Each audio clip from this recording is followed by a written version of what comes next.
Hello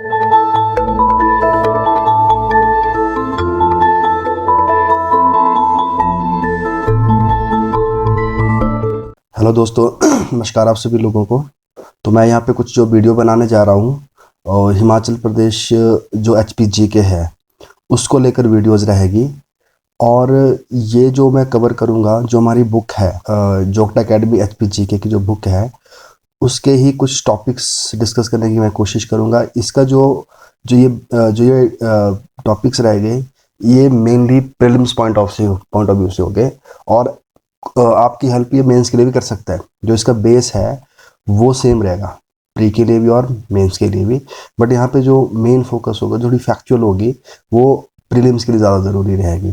तो जो मेरी प्री वाली बुक है उसके ही मैं कुछ टॉपिक यहाँ पे डिस्कस करूँगा और कुछ जो चैप्टर्स हैं वो डिस्कस करूँगा। तो सबसे पहले जो हमारा पहला चैप्टर है वो हिमाचल प्रदेश एंशिएंट हिस्ट्री का है। एंशिएंट हिस्ट्री इस टॉपिक को इसलिए नाम दिया गया है क्योंकि वैसे कम्प्लीटली एंशिएंट नहीं है ये।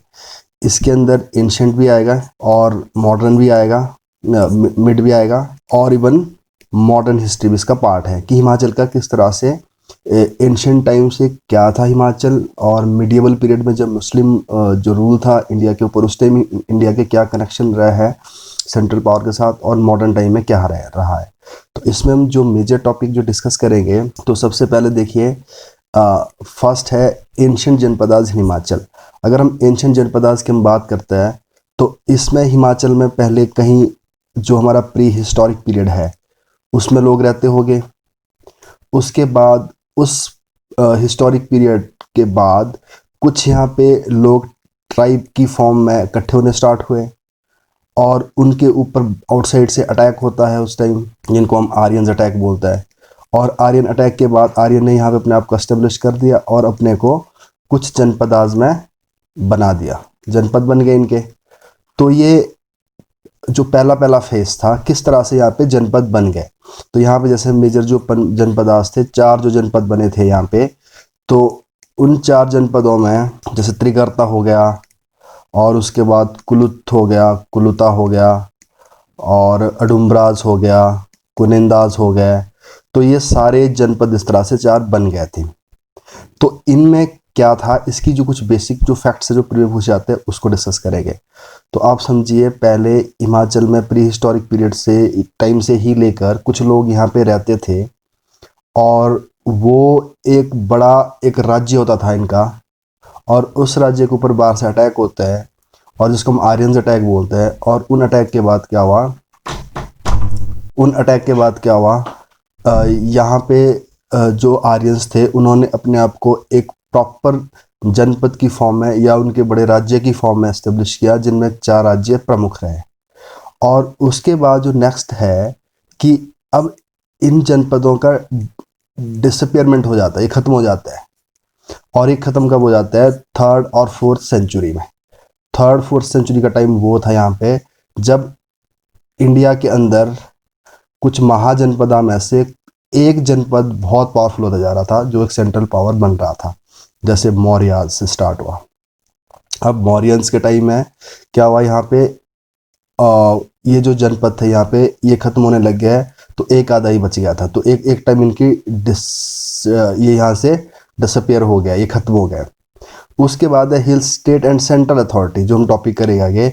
अब हिल स्टेट और सेंट्रल अथॉरिटी का यहाँ पे मतलब है कि एक तरफ हमारी हिल स्टेट्स है और दूसरी तरफ सेंट्रल अथॉरिटी। अब सेंट्रल अथॉरिटी कहाँ से स्टार्ट हो जाती है यहाँ पे, जैसे मान लो यहाँ पे मौर्याज आए, उन्होंने क्या किया, उनका क्या लिंक था यहाँ पे। और उसके बाद कुछ बाहर से पावर आए, कुषाण आए, कनिष्क आए, उनके साथ क्या लिंक रहा हमारा।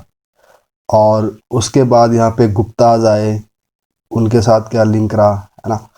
तो जितनी भी सेंट्रल अथॉरिटी थी, जो सेंट्रल अथॉरिटी बनती गई, और उनके साथ हिमाचल का क्या लिंक रहा। जैसे मान लो समुद्रगुप्त ने कैसे इनको ट्रीट किया, चंद्रगुप्त मौर्य ने कैसे इनको ट्रीट किया, राइट। तो इस तरह से एक दौर ये था, तो इसको भी हम डिस्कस करेंगे, राइट। उसके बाद है मुगल्स एंड हिल स्टेट। अब देखो, सेंट्रल अथॉरिटी में एक और भी जो हमारा मुस्लिम पीरियड जब स्टार्ट हो जाता है, इसमें जो गजनी का अटैक हुआ था उसके बारे में हम डिस्कस कर रहे थे, कहाँ अटैक हुआ, क्यों अटैक हुआ, और जो पहाड़ी राजाओं ने इन्होंने कैसे रिएक्ट किया, राइट। और उसके बाद जैसे मान लो यहाँ पे तुगलक डायनेस्टी आती है, उनका क्या लिंक रहा, और उसका जो मेन पावर थी जिनके साथ इनका बहुत बड़ा रिलेशन रहा, काफ़ी अच्छा रिलेशन रहा और थोड़ा डिस्टर्बिंग था, कन्फ्लिक्ट्स भी हुए, वो था मुग़लों के साथ। मुग़ल के साथ कैसा रिलेशन रहा, राइट। और उसके बाद जब यहाँ पे मुग़ल एक्टिव थे और उस टाइम सिख भी थे, और तो हमारा सिख स्टेट के साथ क्या रिलेशन था, ये क्वेश्चन एचएएस के मेंस में पूछा गया डायरेक्टली। जो पहाड़ी राजा थे उनका सिखों के साथ क्या रिलेशन था। और सिखों में जो सबसे प्रोमिनेंट रहा है वो रहा है बंदा बहादुर का टाइम। तो बंदा बहादुर ने किस तरह से हिमाचल के साथ डील किया था। उसके बाद देखो अब यहाँ पे ब्रिटिश यहाँ पे मुगल्स भी है साथ साथ, और सिख भी है, और यहाँ पे ब्रिटिशर्स भी आ चुके हैं, और यहाँ पे गोरखाज भी है। तो इन सब का ही हिमाचल के साथ लिंक है। तो इसमें हम गोरखाज एंड हिल स्टेट का अलग से करेंगे, और गोरखाज एंड ब्रिटिश का अलग से करेंगे, और उसके बाद एंड में है हिल स्टेट एंड ब्रिटिश। जब ब्रिटिशर्स बाद में गोरखाओं को और सिखों को बाहर फेंक के, बाहर निकाल के खुद यहाँ का पैरामाउंट पावर बन जाता है, और जो पहाड़ी राजा थे उनको दे देते हैं सनद, जो हम आगे डिस्कस करेंगे सनद क्या होती है। तो यहाँ पे आप एक बेसिक इन्फॉर्मेशन आप समझ गए होंगे। तो मैं क्या बताना चाहता हूँ यहाँ पे कि हमारा जो हिमाचल है वो किस तरह से बनना स्टार्ट हुआ है, और उसके बाद जो भी यहाँ की जो सेंट्रल पावर रही है, चाहे वो मौर्याज रहे हैं, चाहे ब्रिटिशर्स रहे हैं, चाहे मुगल्स रहे हैं, इवन चाहे गोरखाज रहे हैं, उनके साथ किस तरह से हमने रिलेशन डेवलप किया, और उनका हिमाचल के ऊपर, यहाँ की हिस्ट्री के ऊपर, यहाँ के कल्चर के ऊपर है ना क्या इम्पैक्ट रहा है, और किस तरह से लोगों ने, हिमाचल के जो राजा उन्होंने रिएक्ट किया था, और कब तक का, सनद तक। और जब सनद देने के बाद फिर अगले जो चैप्टर्स होंगे उसको हम आगे कंटिन्यू करेंगे कि किस तरह से हिमाचल बाद में एक स्टेट बना, और किस तरह से आगे फुल फ्लैश स्टेट बना, किस तरह से हमने अपनी एडमिनिस्ट्रेटिव हिस्ट्री को स्टार्ट किया, वो हम अदर चैप्टर्स में आगे करना स्टार्ट कर देंगे। अब देखिए, अगर हिमाचल की बात करेंगे, the pre historic time outside the Indus valley the Indo gangetic plain was inhabited by proto australoids और मुंडा स्पीकिंग जो पीपल्स थे। तो अब देखिए यहाँ पे, अगर ये इंडस वाला रीजन है, और अब इधर को आओगे आप, इधर को क्या आएगा, गैंजेटिक, गंगा का प्लेन है। अब ऐसा समझ लो यहाँ पे कोई ट्राइब रहता है, अलग अलग हिस्टोरियन के अलग अलग मत है, तो मैं बिल्कुल सिर्फ आपको समझाने के लिए बता रहा हूँ कि बेसिक क्या हो सकता है। तो यहाँ पे कोई लोग रहता है, और जो इंडो गैंजेटिक प्लेन है, यहाँ पे भी कोई लोग रहता है, जो अभी बिहार और वेस्ट बंगाल की तरफ हो सकता है ना, झारखंड की तरफ है जो रीजन अभी। तो यहाँ पे कुछ जो लोग थे, जिसको हम मुंडाज ट्राइब बोलता है, कोल्स बोलता है, जिसको हम कोलारियन, इस तरह के लोग रहते थे। अब होगा क्या, अब ये जो लोग थे बिल्कुल बाहर रहते थे, इंडस के बिल्कुल आउटस्कर्ट पे रहते थे। तो अब ये समझिए आप कि कभी ऐसा हुआ होगा, इन लोगों ने, कोई बाहर से आए होंगे सेंट्रल एशिया की तरफ से, इन पर अटैक कर दिया, और ये जो लोग थे इन्होंने इन पर अटैक कर दिया, ये गैंजेटिक तक पहुंच गया अटैक करते हुए। अब जो गैंजेटिक के जो लोग थे, इनमें से कुछ लोग तो यहीं रह लिए, इसी रीजन में रह लिए, जिनको आज कोल मुंडा बोलता है, और कुछ लोग हिमालय की तरफ आ गए। तो इन्होंने यहाँ पे अपने आप को एस्टेब्लिश कर दिया। तो इसीलिए जो हिमाचल वाला जो रीजन है, तो आप देखोगे यहाँ के जो ट्राइब्स है, जो कोल है, वो या वेस्ट बंगाल साइड भी है, और जो यहाँ के कुछ लैंग्वेज के कुछ शब्द है वो भी मैच करता है। तो अभी पहला ये हुआ कि यहाँ के लोगों ने जो इंडस वैली के साथ रहते थे उनके ऊपर किसी बाहर वाले ने अटैक किया, और इंडस वालों ने गंजेटिक पर अटैक कर दिया, और गंजेटिक के लोग इधर शिफ्ट हो गए। तो अब देखिए यहाँ पे, the pre historic time outside the Indus valley the Indo gangetic plain was inhabited by proto australoid और मुंडा स्पीकिंग पीपल। तो ये मुंडा स्पीकिंग पीपल ही इधर आ गए थे, और जब ये यहाँ पे पहुंच जाते हैं तो अपने आप को इन्होंने एक प्रॉपर एक स्टेट के रूप में इन्होंने अपने आप को एस्टेब्लिश कर दिया। तो जो इन लोगों का जो राज्य था वो समझ लो शिवालिक में था, जो अभी ये ऊपर को नहीं आया। जैसे अगर आप हिमाचल को देखोगे, ये शिवालिक रीजन हो गया, ये मिड हिमालय, और ये यहाँ हो गया ग्रेटर हिमालय। तो अभी जो ये राज्य जो बन रहा है ये यहीं पर बन रहा है। तो अब ये राज्य बन रहा है यहाँ पे, तो इनकी जो कैपिटल हुई होगी उसको बोला गया कीरग्राम। कीरग्राम इनकी कैपिटल थी, जिसको आजकल बोलते हम क्या, वैजनाथ। अब देखिए, Kol also known as Mundas, इसीलिए इनको मुंडास ही बोलते हैं, who were perhaps the earliest and original migrant to HP. तो सबसे पहले यही लोग आए थे। Their powerful king according to Vedas was Sambar. तो उनकी कैपिटल मैंने बताया था कीरग्राम थी, और उनका जो पावरफुल राजा है वो सांबर था, और जिसको हम आगे भी पढ़ेंगे भी 99 जिसके फोर्स थे। अब यहाँ पे समझिए आप, तो इस तरह से भी हिमाचल में शिवालिक वाले रीजन में एक राज्य डेवलप हो गया जी। कीरग्राम इसकी कैपिटल हो गई, और इसको कोल मुंडास इस तरह से नाम दिए गए, और ये अपने आप में यहाँ पे आराम से रह रहे थे। अब उसके बाद यहाँ पे अब ये माना जाता है कि यहाँ से कुछ आर्यंस अटैक हुए, आर्यंस लोग आए यहाँ पे। अब इसको चाहे आप अटैक बोल दो, चाहे वो लोग अपने जो इनके कैटल्स थे, क्योंकि आर्यन जो कम्युनिटी है बेसिकली, अब ये सेंट्रल एशिया से आए थे, तो इनका जो आने का जो मेन मकसद था वो अपने कैटल्स की जो रेयरिंग थी उनको चराने के लिए वो इधर पहुंच गए थे। अब इनके आने के भी वैसे माना जाता है कि दो रूट थे, बेसिकली दो रूट से आए थे वे। एक आता है पामीर, पामीर रीजन सुना होगा आपने, ठीक है जी। और एक यहाँ पे एक पास और था जो जहाँ से आए होंगे वो होगा हिंदकुश, जो माउंटेन है हिंदकुश। तो अब आर्यंस यहाँ तक तो पहुँच गए, और यहाँ पे इन लोगों ने अपने आप को दो ब्रांचेस में डिवाइड कर दिया। एक ब्रांच आती है पामीर होते हुए, और एक आती है हिंदकुश होते हुए। और आगे जाके जब ये हिमाचल में एंटर करता है तो ये दोनों फिर मिल जाता है। अब जब ये दोनों यहाँ एंटर कर गए तो इनको फेस करना पड़ेगा इस राज्य को, जिसका राजा कौन था, सांबर। तो यहाँ पे एक कन्फ्लिक्ट स्टार्ट हो जाएगा किसके बीच में, आर्यंस और जो हिमाचल के एबोरिजिन्स थे, इनके बीच एक फाइट स्टार्ट हो जाएगी। आप समझो बात को। तो यहाँ से आर्यंस आ रहे हैं, और उनको यहाँ से यहाँ जब वो एंटर करेंगे तो इनके लिए इजी एक्सेस नहीं है, इनको किसी के साथ यहाँ पर लड़ना पड़ेगा। वो हो गए कौन, जो यहाँ के एबोरिजिन थे। अब यहाँ पे जो पहली जो पामीर से आए लोग, इन्होंने अपने आप को क्या बोला गया, Pamir entered into Kashmir and then HP. तो ये पहले कश्मीर में आए और फिर एचपी में आए, और इन्हीं ट्राइब को क्या बोला गया बाद में, ये अपने आप को क्या बोलते हैं इनको, ये हो गया खशास, और क्षत्रिय बोला गया। एंड सेटल्ड परमानेंटली, और ये यहाँ पे बैठ गए। अब इन्होंने अपने आप को क्या कर दिया, अपने छोटे छोटे ट्राइब्स बना दिए इन्होंने कि भाई अब यहीं रह रहे।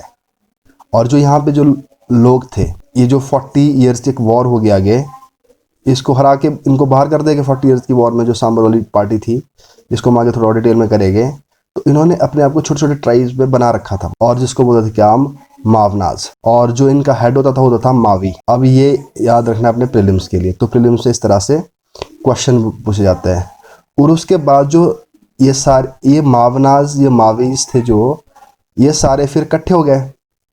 इनको किसी एक ही हट के नीचे आना पड़ा, जिसको बाद में क्या बनाया गया, जनपदाज। तो देखिए, जो बाहर से जो लोग आए थे उन्होंने पहले अपने आप को मावना के रूप में एस्टेब्लिश किया, छोटे छोटे ट्राइब्स बनाए, और इन्हीं के बाद में क्या बन गया, जनपदाज। अब जो दूसरे जो लोग थे वो आए थे साउथ वाले रीजन से, हिंदकुश से, जिसको सप्त सिंधु भी बोला जाता है, सप्त सिंधु रीजन से।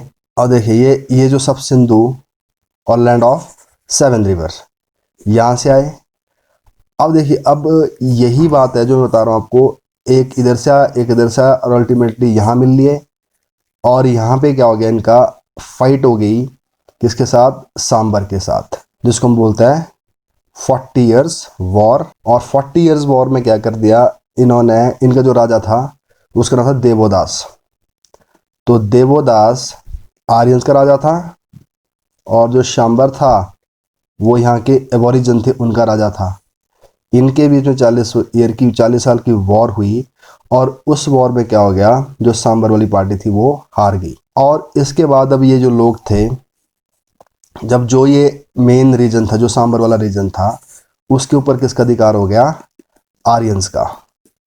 और जो यहाँ के अबोरिजन थे वो और आगे धकेल दिए गए और वो आगे निकल गए, और बाद में इन्हीं लोगों को क्या बोला गया, दास, दसयू, है ना। इस तरह से बहुत सारे नाम इनके पड़ गए थे। तो अब देखिए सिंपल सी बात यह है कि जो जीता हुआ है वो तो अपने आप ही अपने आप को एक अपर स्टेटा में रखेगा, और जो हारा हुआ होगा वो लोअर में आ जाएगा। और ये हिस्ट्री यही बताती है हमेशा, जो हार जाता था वो हमेशा स्लेव की कैटेगरी में आ जाता था, दास की कैटेगरी में आ जाता था, और उसको वहाँ से आगे निकाल दिया जाएगा। या तो वहाँ रहना होगा तो आपको उनकी स्लेवरी करनी पड़ेगी, उनके लिए काम करना पड़ेगा जो आपके मास्टर हैं, और नहीं तो आपको जगह छोड़ के जाना पड़ेगा। तो इस तरह से जो हिमाचल का जो ओरिजिनल लोग थे उनके साथ भी यही हुआ। या तो अब वो जो लोग वहाँ रह लिए वो लोअर स्टेटा में आ गए, और जो जिन्होंने नहीं रहना था वहाँ पे और वो आगे हिमाचल के और दूर दराज इलाकों की तरफ आगे बढ़ गए। The Aryan call them the सयूज, ये देखिए जी। और उनका जो राजा था सांबर। अब इस तरह से ये जो अर्ली पीपल है ये हमें बहुत सारी जगह को देखने में मिलता है, जैसे बाणगंगा वैली हो गई कांगड़ा में, वहाँ पे भी है, सिरसा सतलुज वाले रीजन में है, और एक मरियंदा वैलीज है सिरमौर में। तो यहाँ पे ये लोग बस गए। अब देखो इस तरह से बन गया अब ये। तो पहले यहाँ पे कौन थे, जो पहले यहाँ के एबोरिजिन थे जो लोग रह रहे थे। बार्स अटैक हुआ आर्यंस का, 2 रूट से आए थे और यहाँ फिर मिल लिए। अब जो ये लोग कभी यहाँ थे वो तो अभी इधर चले गए, और यहाँ पे क्या बन गया, आर्यंस के 4 जनपद, त्रिगर्त, कुलुत, अडुम्बराज एंड कुनिंदाज। अब ये प्रॉपर यहाँ पे आर्यंस सेटल हो गए। अब कुछ आर्यंस लोग ऐसे थे जो यहाँ से थोड़े ऊपर की तरफ निकल गए, हिमालय की तरफ निकल गए, जिसको हम आज की डेट से मिड हिमालय और ग्रेटर हिमालय बोलते हैं। अब ये वो लोग थे जिनको थोड़ा स्पिरिचुअलिज्म फॉलो करना था, क्योंकि उनको वहाँ जंगल, रिवर्स, ठीक है, पहाड़, तो वहाँ जाके वो बस गए और वहाँ पे उन्होंने मेडिटेशन वगैरह करनी स्टार्ट कर दी। और इसीलिए जो ज़्यादातर लोग कहाँ गए, ये कुल्लू वाला रीजन हो गया, अपर शिमला वाला रीजन हो गया, वहाँ जाके ऋषि मुनि लोग बस गए, और उन्हीं ऋषि मुनियों के नाम से आजकल कुल्लू मनाली में बहुत सारे गांव भी है और उनकी पूजा भी होती है। अब इन ऋषि मुनियों में जैसे रेणुका लेक सिरमौर में है, जुड़ी हुई है किसके साथ, ऋषि जमदाग्नि के साथ।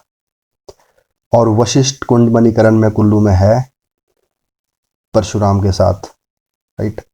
और ब्यास के बिलासपुर में है ऋषि व्यास के साथ। और अपर शिमला में हाटकोटी वाले रीजन में किसके साथ है, पांडवास के साथ।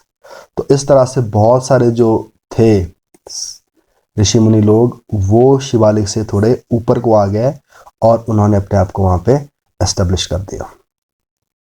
तो इस तरह से यहाँ पे 4 जनपद बन गए। तो इस तरह से हिमाचल के अंदर आर्यंस की एंट्री हो गई। उन्होंने मावनाज बनाने स्टार्ट कर दिए, मावनाज। और इन मावनाज को जो बड़े बड़े चीफ थे, या तो वो कोई बाहर से आया राजा भी हो सकता है, या कोई अंदर ही कोई राजा हो सकता है, या तो कोई ऋषि मुनि के साथ उसकी एसोसिएशन हो। तो इस तरह से उन चीफ्स ने क्या कर दिया, इन छोटे छोटे मावनाज को, इन छोटे छोटे ट्राइब्स को इकट्ठा करके जनपद बना दिए। तो इस तरह से 4 जनपद बनते हैं, त्रिगर्त, अडुम्बराज, कुलुत, कुनिंदाज। तो त्रिगर्त है कांगड़ा समझ लो, अडुम्बराज पठानकोट एंड होशियारपुर वाला रीजन्स हो गया, Jwalamukhi, and Kunindas Shimla, Solan and Sirmaur basically, and Kullu वाला रीजन। तो इस तरह जो सबसे पहले जो स्टेट बनी थी वो त्रिगर्ता थी, बट हम पहले करेंगे स्टार्ट अडुम्बरा से। तो अडुम्बरा जो बनाने वाला जो था, जिस साथ ये एसोसिएशन है इसकी, वो है विश्वामित्र। और विश्वामित्र आगे जाके क्या है, कौशिक ग्रुप की फाउंडेशन रखने वाला है। अब नेक्स्ट है इस रीजन की सबसे पहले तो जियोग्राफिकल इम्पोर्टेंस रही है। अब जियोग्राफिकल इम्पोर्टेंस में क्या है कि ये जो है एरिया, ये समझ लो यहाँ से ऊपर वाला जो पार्ट है वो तिगरता है, तो यहाँ पे ज्वालामुखी आ गया, यहाँ पठानकोट वाला रीजन हो गया, ये होशियारपुर वाला पार्ट हो गया। तो इस जगह की जो वैल्यू इसलिए भी इम्पोर्टेंट है क्योंकि एक ट्रेडिंग रूट बन जाता है, जहाँ से त्रिगर्त, बाद में ये चंबा इसमें से हो गया, बुशहर इधर हो गया, कुल्लू इधर हो गया, इनके साथ एक ट्रेडिंग पॉइंट था, एक नूरपुर इधर हो गया। और इसी तरह से यहाँ पे एक जो ज्ञान का जो ट्रेड होता था, जो ज्ञान की जो ट्रैवलिंग होती थी वो भी इसी रूट से होती थी, क्योंकि यहाँ पे नीचे जो बिहार वाला रीजन है तो वहाँ पे नालंदा यूनिवर्सिटी थी, नालंदा यूनिवर्सिटी यहाँ पे थी, और तक्षशिला यूनिवर्सिटी यहाँ पे थी। तो जैसे फायान, हुनसियांग वगैरह कुछ इस तरह के जो लोग थे, जो ट्रैवलर्स थे, जो नॉलेज की खोज में इधर से निकलते थे, तो वो भी इसी रूट से होकर जाया करते थे। तो इसलिए भी इसकी एक इम्पोर्टेंस है। तो Pathankot and Jwalamukhi and Hoshiarpur, और साथ में बताया मैंने क्या था, ये ट्रेडिंग रूट था जो यह तक्षशिला से इधर उधर जोड़ता था, और कश्मीर के साथ भी इसको जोड़ता था। इसी तरह से अगर आप जाओ तो कश्मीर भी इधर से जाओगे इस रूट से, तो इसकी बहुत ज़्यादा इम्पोर्टेंस थी इस फील्ड में।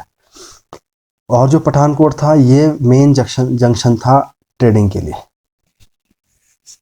क्योंकि ये रूट था कांगड़ा हो गया, नूरपुर हो गया, चंबा हो गया ना बाद में। तो नंबर ऑफ कॉइन्स, अब नेक्स्ट है यहाँ पे कॉइन्स। तो जो कॉइन्स थे यहाँ पे ब्राह्मी एंड खरोष्टी लिपि में मिले। अब आप समझिए, पहले यहाँ के एबोरिजन रहते थे, फिर बाहर से आर्यंस आते हैं, इधर से थोड़ा मंगोल भी आता है, तो इन लोगों ने अपनी एक कॉमन भाषा बोलनी स्टार्ट की, जिसको बोलते हैं प्राकृत। अब प्राकृत जो लैंग्वेज थी वो आर्यंस ने भी इसको थोड़ा अपनी तरफ से मॉडिफाई किया होगा, अपनी तरफ से कुछ इसमें वर्ड ऐड किए होंगे, और बाद में इसकी कोडिफिकेशन की गई, इसे कोड बनाया गया, इसको हम ग्रामर बोलता है। तो इसको किस में जोड़ दिया गया, इसकी बन गई संस्कृत। अब जो संस्कृत आप शब्द देखोगे तो बहुत सारे संस्कृत वर्ड्स ऐसे हैं जो इंग्लिश के साथ भी मैच करता है। जैसे मान लो भ्राता संस्कृत में है, ब्रदर इंग्लिश में है, अंबर संस्कृत में है, और अम्ब्रेला इंग्लिश में है। इस तरह से बहुत सारे ऐसे वर्ड्स हैं। तो अब जो संस्कृत थी ये थोड़ी ज्ञानी लोगों को आती थी, तो इसका थोड़ा आसान वर्जन क्या बन गया इसका, ब्राह्मी एंड खरोष्टी। और इसी तरह से ब्राह्मी में ऐसे आगे जाकर हम देखते हैं देवनागरी बनती है लिपि, और उसके बाद हिंदी है। तो ये आसान वर्जन हो जाते हैं इसके। जैसे अब अपने आप में प्राकृत जो कॉमन आदमी बोला था, संस्कृत कोई पढ़ा लिखा ही बोल सकता था, ब्राह्मी एंड खरोष्टी थोड़े कॉमन आदमियों के लिए ठीक थी, फिर देवनागरी अपना एक स्क्रिप्ट है, इसको भी थोड़ा जानना पढ़ना पड़ता है, उसके बाद हिंदी थोड़ी कॉमन लोगों के लिए आ जाती है, राइट। तो इस तरह से अब ये ब्राह्मी एंड खरोष्टी की लैंग्वेज थी जो ये यूज़ करते थे। तो वो पता चलता है हमें कहाँ से, कॉइन से। तो कॉइन्स में एक और एडिशनल वर्ड था, वो था Mahadev along with Raja of the tribe. तो इसका मतलब यहाँ से लगता है बताइए महादेव के ये पुजारी थे, मतलब महादेव शिव को ये मानते थे। और अगर शिव होगा तो वहाँ कॉइन्स पे एक फिगर है जो बुल है, नंदी, हम इसको डिनोट कर सकते हैं कि नंदी होगा। तो अगर तो इसलिए यहाँ पे इनका कल्चर और रिलीजन भी थोड़ा पता चल जाता है कि ये लोग शिव के पूजा करते थे, और नंदी भी था। और जो इनके कॉपर एंड सिल्वर के इनके कॉइन्स थे, और जो ब्राह्मी एंड खरोष्टी में लिखे हुए थे। तो ये अपने ट्रेड के लिए, बहुत सारी चीज़ों के लिए अपना ये कॉइन्स को यूज़ करते थे। तो अब जो ट्राइब्स थे, इनका जो पॉलिटिकल स्ट्रक्चर देखोगे तो अब रिपब्लिक सिस्टम था इनके पास। तो ये क्या थे, रिपब्लिक था, और इनका इलेक्टेड किंग होता था, और साथ में वो शीप रियरिंग वगैरह भी करते थे वो। और उनका ये ऑक्यूपेशन के तौर पर इसको देखो। तो ज्योग्राफिकली आप इसको मेंस के लिए पॉइंट ऑफ देखते हो, उसकी क्या इंपॉर्टेंस थी लोकेशन के हिसाब से।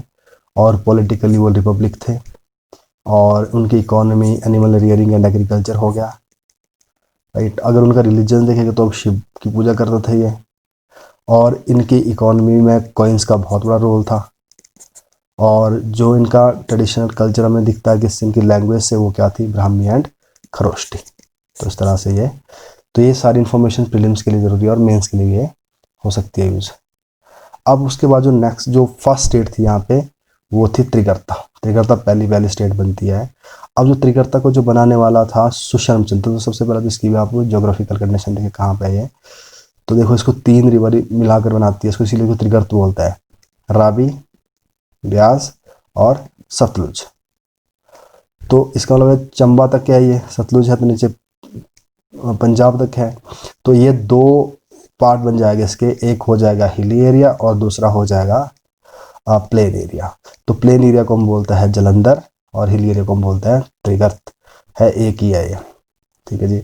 तो अब इसको जो बनाने वाला था, इसको जो फाउंडर था वो था सुशर्मचंद्र। सुशर्मचंद्र की जो मेन सीट थी वो मुल्तान में थी। तो कभी कौरवों की और पांडवों की जब महाभारत में वॉर हुई थी तो ये मुल्तान से यहाँ शिफ्ट हो गए थे, और यहाँ शिफ्ट होने के बाद इन्होंने त्रिगर्ता बनाया, और साथ में माना जाता है कि इन्होंने नगर फोर्ट ही बनाया था। कौरवों की तरफ से लड़े थे और इन्होंने अटैक किया था मत्स्य जो राजा था उसके ऊपर। तो त्रिगर्तन जलंधर इन दोनों के लिए बोलते हैं, प्लेन एंड हिली एरिया को। और उसके बाद 3 रिवर है, रावी, व्यास एंड सतलुज। और ये ओल्डेस्ट प्रिंसली स्टेट है, सबसे पहली प्रिंसली स्टेट यहाँ पे ये बनी थी। और उसके बाद है, अब देखो लोग कैसे, यहाँ पे मैंने पहले इसका जिक्र किया कि युद्धजीवी और जो युद्ध से अपना रोजी रोटी कमाते, तो इनका एक ऑक्यूपेशन था इनका ये, जैसे एग्रीकल्चर होता है ऑक्यूपेशन, वैसे उनका ये युद्ध के साथ जो अर्निंग थी उनका ऑक्यूपेशन था। अगेन इनकी जो स्क्रिप्ट है वो ब्राह्मी एंड खरोष्टी में है, इनके जो कॉइन्स है वो स्क्वेयर में है। और जो त्रिगर्ता है ये एक इस तरह से 6 जो छोटी छोटी स्टेट थी उनकी एक कन्फेडरेशन है।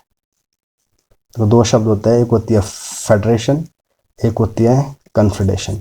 कन्फेडरेशन होता है लूजली ऑर्गेनाइज्ड, कि जब उनका मन करे तो छोड़ भी सकते हैं, पर फेडरेशन में क्या होता है वो छोड़ के नहीं जा सकते।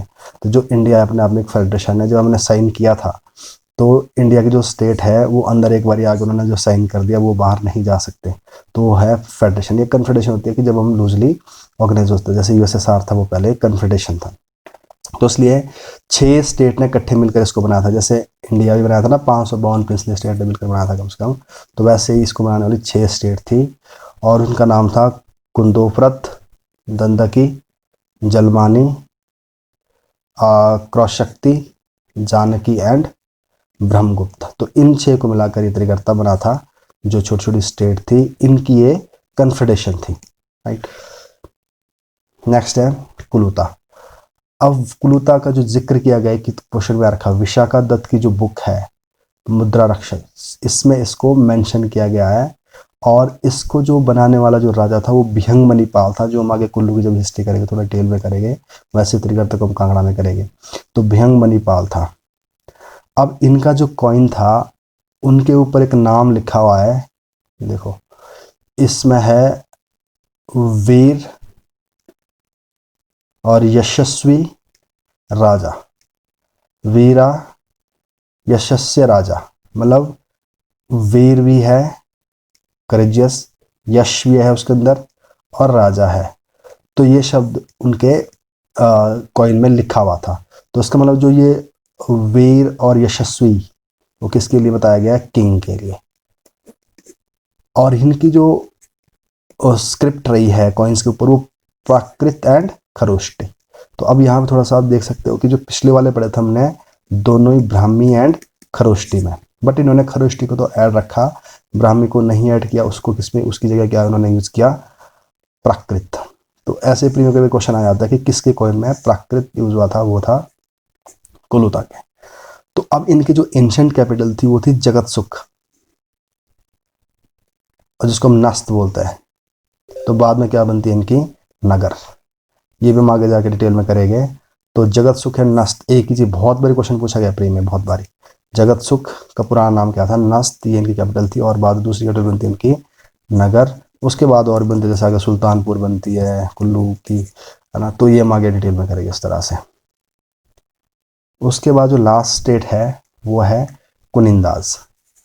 अब जो कुनिंदाज है इसका भी महाभारत में भी मेंशन्ड है कुनिंदाज, और कॉन्कर्ड बाय अर्जुनाज, इनको अर्जुना ने कभी जीता था लड़ाई में। और ये जो एरिया है between Beas, Sutlej, Yamuna, Sirmaur, Shimla hill state इसके अंदर आता है। और अब याद रखने से कुल्लू में कुछ पार्ट आता है, कई बार हम सोचते हैं कुल्लू सुरा कुल्लूता में आता है। अगर कुल्लू को देखो हम, कुल्लू बहुत बड़ा है, नीचे तक फैला हुआ है कुल्लू, तो जो इसका लोअर पार्ट है तो वो इसके अंदर आता था, राइट। और इन मॉडर्न पीरियड और we can identify Kunindas as Kanet, जो कनेट कास्ट है, कम्युनिटी है, वो कुनिंदाज ही है। अब इनके जो कॉइन्स है, देखो इनके कॉइन्स क्या है, सिल्वर एंड कॉपर ये यूज करते थे, और प्राकृतिक script in observe side and Kharosthi in reverse side. तो उल्टी साइड में लिखते थे खरोष्टी, जो टेल वाले साइड है, हेड वाले साइड में लिखते थे ये प्राकृत, ठीक है जी। और जो इनकी the reverse and copper coins inscribed mainly इन ब्राह्मी, तो जो कॉपर के जो कॉइन थे ज़्यादातर किसमें थे, ब्राह्मी में, और जो उल्टी साइड होती थी उसकी वो भी किसमें थी, ब्राह्मी में। The coins of Kunindas have also seen also found in territory of Ambala and Saharanpur hills. तो यहाँ मिलती है इनके कॉइन्स। तो इससे पता चलता था कि इनका जो कुनिंदास का जो एरिया था यहाँ तक ये फैला हुआ था। अब यहाँ पे द कॉइन्स बियर राजना कुनिंदास अमोगा भूतियाज। अब राजनाज कुनिंदास अमोगा भूतिया, तो इसका मतलब ये पूरी पॉपुलेशन को ही बात करता है। तो ऐसा समझ लो,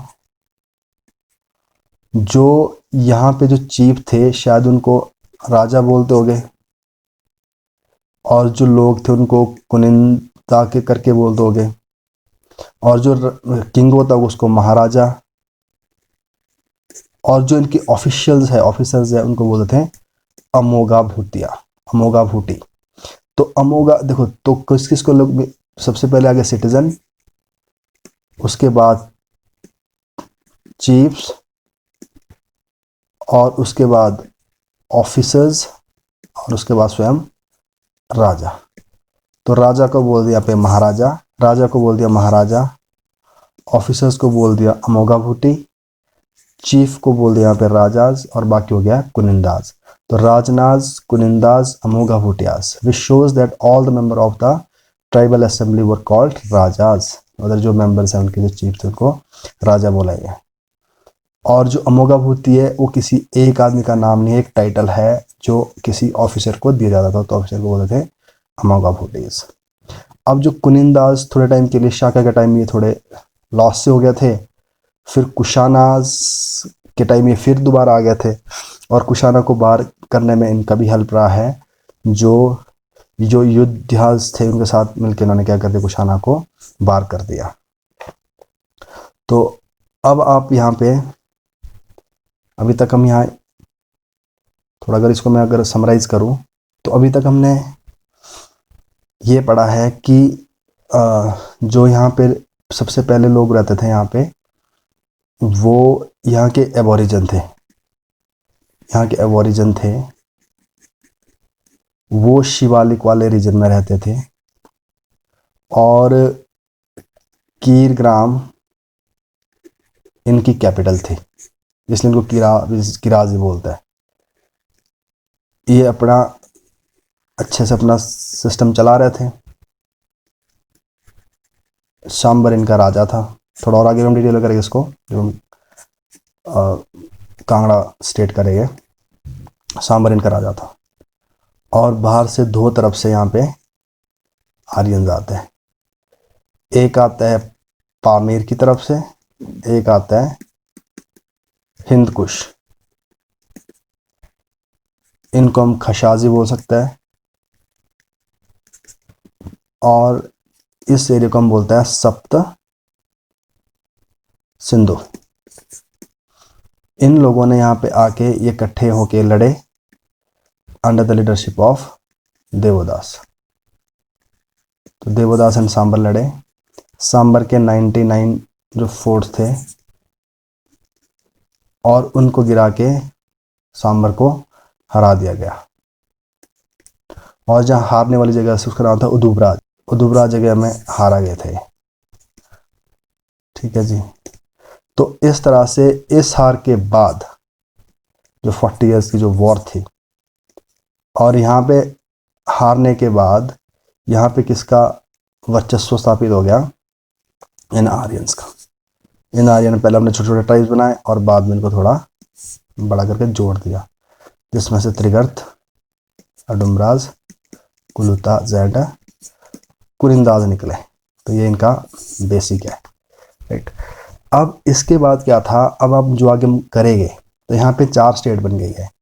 अब ये समझ लो, ये जो 4 स्टेट है, अब ये हमारे हिसाब से भी मान लो HP है, हिमाचल प्रदेश है जी। अब इन जनपद का आगे महाजनपद के रूप में बनेंगे, और इनका जो सेंट्रल पावर होगी, जो महाजनपद भी होंगे, उनमें से भी एक ही पावरफुल बनेगा। जैसे मान लो उस टाइम जो बुद्धिस्ट लिटरेचर है उसमें बताया गया कि 16 महाजनपद थे टोटल। अब वो 16 महाजनपद आपस में लड़ेंगे, और उनमें से एक ही जनपद होगा, महाजनपद होगा, जो सुप्रीम बनेगा। अब जो ये सुप्रीम बनने वाला जनपद होगा, ये आगे जाके एक सेंट्रल पावर बनेगी। तो ये कौन सा जनपद था, ये था मगध। जो मगध जनपद था वो सुप्रीम होगा यहाँ पे। अब जो मगध कहाँ पे, बेसिकली मगध बिहार, पाटलिपुत्र साइड में कैपिटल है। अब मगध में सुप्रीम पावर बैठी है, और आगे जो हो गए और जो महाजनपद हो गए, जनपद हो गए छोटे छोटे, अब उनको मगध पे जो राजा बैठा है उसकी बात माननी पड़ेगी, उसकी परमानेंसी माननी पड़ेगी। तो इस तरह से जो भी अब मगध में बैठेगा उसके साथ हिमाचल का क्या लिंक होगा। तो जैसे यहाँ पे मौर्याज बैठते हैं, ठीक है, उसके बाद आगे गुप्ताज बैठते हैं, उसके बाद आगे कुषाण कनिष्क आएंगे, वो भी थोड़ा अटैक करेंगे। उसके बाद आगे हर्षवर्धन आएगा, बट वो मगध से अपनी कैपिटल को शिफ्ट कर देता है, राइट। उसका हर्षवर्धन आ रहा है। उसके बाद जो सेंट्रल पावर दिल्ली की तरफ शिफ्ट हो जाती है, जब यहाँ पे कौन आएंगे, मुस्लिम आ जाते हैं। तो जो मुस्लिम आने के बाद जो मेन सीट थी वो बन जाती है दिल्ली। अब देखो, तो यहाँ पे एक तरफ हम करेंगे हिमाचल, एक तरफ सेंट्रल पावर। अब ये सेंट्रल पावर चेंज होती गई है। पहले ही मगध पाटलिपुत्र में थी, ठीक है। उसके बाद हर्ष के बाद थोड़ा नॉर्थ में आ जाती है। फिर जब यहाँ पे गौरी गजनी, उसके बाद तुगलक डायनेस्टी बनती है, और भी बतेरी सारी डायनेस्टी बनती है, खिलजी डायनेस्टी बनती है। तो जो मुस्लिम रूल था उस टाइम का शिफ्ट हो गई थी दिल्ली में। उसके बाद मुगल्स आए, और साथ ही साथ यहाँ पे कौन थे, सिख थे। उसके बाद ब्रिटिश आता है, उसके बाद गोरखाज आते हैं।